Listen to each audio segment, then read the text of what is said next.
안녕하십니까. 토원교육 국어대표 연암국어 김선영 원장입니다. 반갑습니다. 오늘은 국어 작품 해설 영상이 아닙니다. 2022학년도 바로 그저께예요. 11월 18일 날 치러졌던 말도 많았고 탈도 많았던 어려웠던 불수능의 핵심 불불 국어 시험 유형은 어떠했으며 앞으로 우리가 어떻게 준비해야 될지 짧게는 1년 2023학년도 친구들과 현 고2 친구들이죠. 길게는 2년에서 3년 현 고1부터 중학교 친구들이 어떻게 수능 국어를 준비를 해야 될지에 대한 짧은 영상을 준비했습니다. 자, 제가 본 영상을 시작하기 전에 이틀 전에 시험을 치르고 왔던 우리 연암 선배님의 간단한 소감 말씀 듣고 시작하도록 하겠습니다.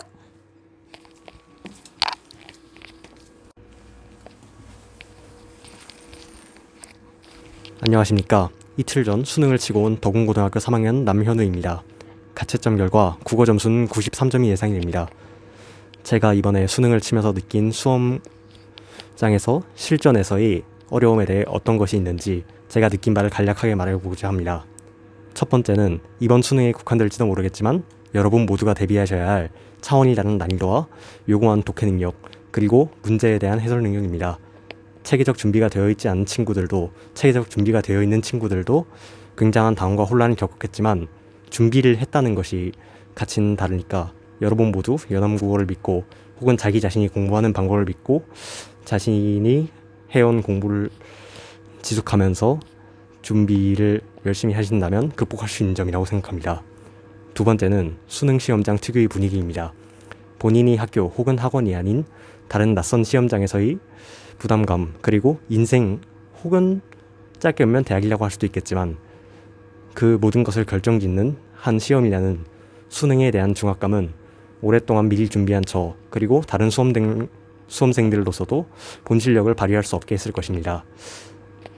그래서 제가 생각한 국어 혹은 수능 모든 영역에 대한 해결책은 후배 여러분, 제발 연암국어 그리고 자신이 해온 모든 것처럼 실전처럼 공부하고 힘들어도 멈추지 말고 어렵다고 해서 피하지 말고 자신이 해온 것들을 믿고 꿋꿋이 끝까지 나가주셨으면 좋겠습니다.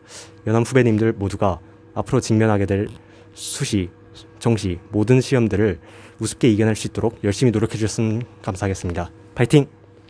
선생님.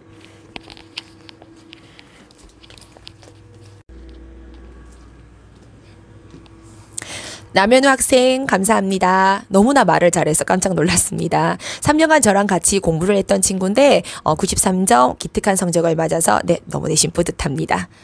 자, 그럼 본격적인 강의를 시작하도록 해볼게요. 자, 먼저 2022학년도 불국어의 핫 이슈 첫 번째입니다. 인원의 변화입니다. 자, 여기서 인원의 변화는 수험생의 인구 증가를 말씀드리는 건데요. 그 전에 있는 수험생은요, 꾸준히 줄고 있었습니다. 이 꾸준히 줄고 있는 수험생의 변화와 발맞추어서 대학 입학에서 입학 정원을 줄이고 있었습니다. 그런데 바로 이번 시험에서는요, 15,000명 정도의 수험생이 증가를 했다는 겁니다. 대학 입학의 정원은 줄어들었지만 수험생의 인구는 늘어났다는 것은 결국 어떤 것을 의미할까요? 특히 표를 보시면은요, 졸업생 즉 N수생이겠죠.가 인원이 0.6%포인트가 늘어났다는 것을 알 수가 있겠죠. 자, 그렇다면 그 결과가 우리 2023학년도 수험생들에게는 어떤 영향으로 다가올까요?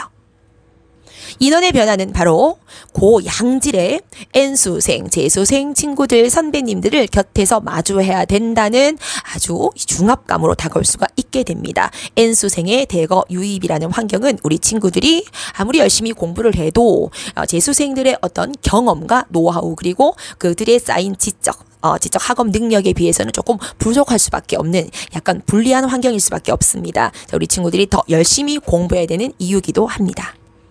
자, 두 번째 원인입니다. 이슈 두 번째입니다. 달라졌어요. 너무 달라졌고 너무 어려워졌습니다. 자, 이미 여러분들이 달라진 국어, 어려워진 국어라는 것은 여러 가지 각종 매스컴에서 많이 들어보셨을 텐데 기존의 2021학년도까지의 수능은 어땠죠? 45문제가요. 골고루 화법과 작문과 문법과 문학과 독서가 골고루 들어가 있었고요. 자, 비문학 지문, 독서 지문은 총 3개였고 15문항이었습니다. 자, 그런데 달라진 국어는 어떤 어떠하죠? 75%의 공통 영역이에요. 바로 독서 17문제 그리고 문학 17문제 34문제였고요. 선택할 수 있는 상황이었습니다. 바로 화법과 장문 혹은 언어와 매체입니다. 11문제 25%였습니다. 자, 문제는 바로 비문학입니다. 비문학 독서 지문이 원래 3개 지문이었거든요. 긴 3개 지문이었다가 이것이 지금은 4개 지문으로 바뀌었다는 겁니다. 육모 때부터 예상을 했었습니다. 자, 4개 지문이라서 짧아져서 쉬웠다? 절대로 그렇지 않습니다. 바로 독서 비문학의 정보 밀도가 매우 올라갔다는 것입니다. 자, 이번 수능을 쳐봤던 친구들은 매우 당혹감을 느꼈을 거예요. 우리 연암국어 친구들은 1년 동안 4시간짜리 시간 반 하이클래스 반에서 직접 매우 어려웠던 강남대치 4대 모의고사를 직접 시험을 치르고 분석도 했기 때문에 적응을 했을 거라고 생각을 합니다.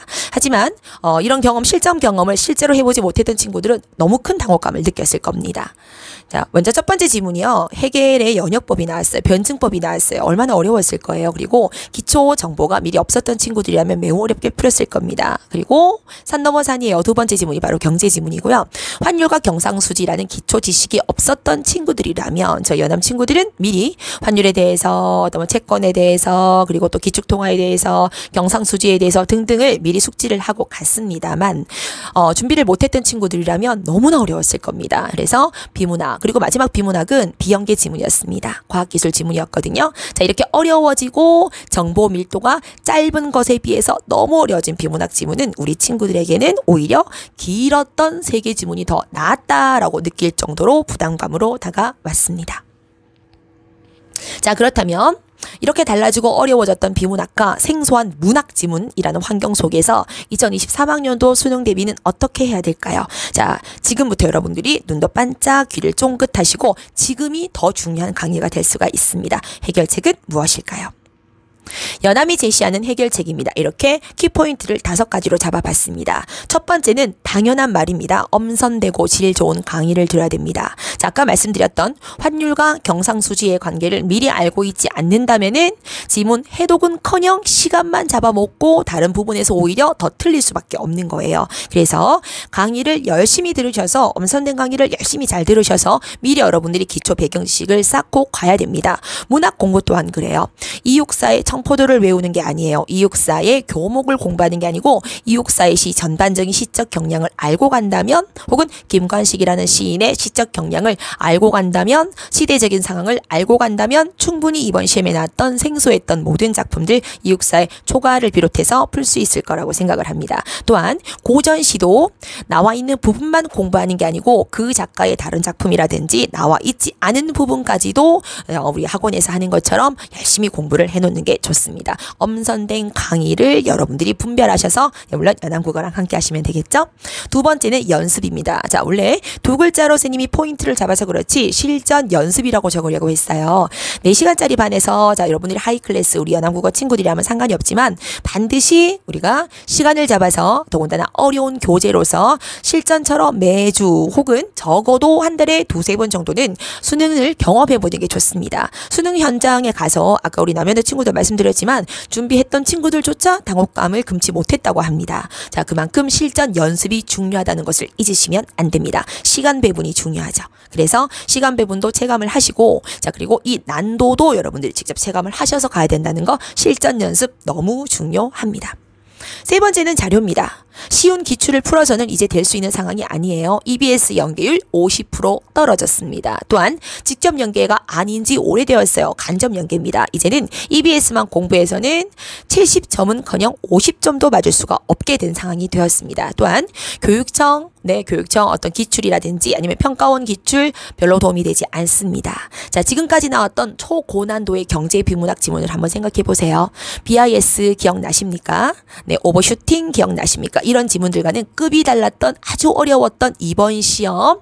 네, 물론 브레튼 우즈라고 해서 수능 완성이랑 연계가 되었지만 거의 연계를 못 느꼈다는 거죠. 그래서 기존의 지식이 필요하기 때문에 이런 지식은 어려운 자료를 이용해서 공부하시는 게 좋습니다. 자, 이러면 다니는 친구들은 별로 걱정할 일이 없겠지만 다양하고 어려운 사설 모의고사를 반드시 경험하셔서 한 가지의 주제를 다각도로 접근하는 방법을 반드시 훈련하고 넘어가도록 합시다.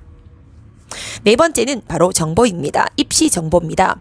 우리가 연암국어나 더프라임 수학이나 헬렌영어학원을 다니는 친구들은 투혼 교육관에서 입시 정보를 포함해서 입시 전형까지도 새로운 소식을 계속 프로그램을 통해서 받으실 수가 있을 겁니다. 자, 여기서 말하는 정보는 어떤 유형으로 바뀌었는지에 대한 어떤 정보와 그리고 입시 전형에 대한 다양한 정보. 자, 이 입시 전형이 어떤 커트라인이 있으며 어떤 전형이 있으며를 항상 길을 열어두고 다양한 입시 전문 기관을 이용해서 준비를 하셔야 된다는 겁니다. 자, 연암국어를 다니는 친구들이라면 토온 교육을 경험하는 친구들이라면 문제가 없지만 항상 우리가 관심을 가지고 할 수 있는 범위 안에서 반드시 준비를 하셔서 그 대학 입시가 요구하고 있는 전형에서 공부를 하시는 게 좋을 겁니다. 정시만 하라는 거 절대 아니에요. 수시만 하라는 것도 절대 아니에요. 다각도로 공부를 해서 정보를 흡수를 하셔야 되는 거겠죠? 네, 연암국어가 도와드립니다.